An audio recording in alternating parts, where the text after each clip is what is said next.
જય શ્રી કૃષ્ણ દિશાબેન. જય શ્રી કૃષ્ણ. અત્યારે સવારમાં આ બધું શું લઈને બેઠા છો તમે? આજે આપણે હાંડવો બનાવવાનો છે ને, એના માટે 7 થી 8 કલાક વહેલા આપણે બેટર બનાવી રહ્યા છીએ.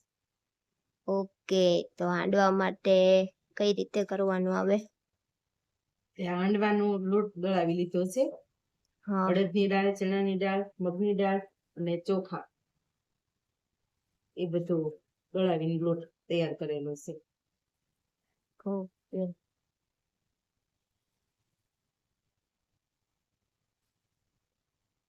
એમાં થોડું ખાટું એવું દહીં નાખશું.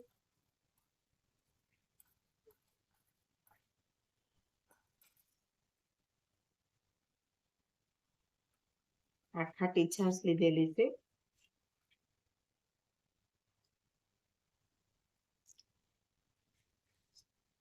હાંડવાનું ખીરું થોડુંક કડક રાખવાનું છે, ઢીલું નથી બનાવવાનું. એટલે પલાળતી વખતે તે? હા, પલાળતી વખતે. ઓકે.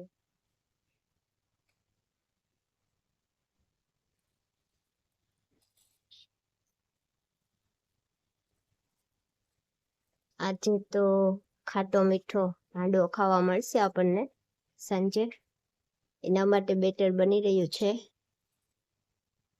હવે આમાં કઈ મીઠું બીઠું નાખવાનું આવશે કે? નહીં, બનાવતી વખતે હળદર, મીઠું, મસાલા બધા. અત્યારે છાશ સિવાય કઈ નહીં. ઓકે, સરસ. લ્યો.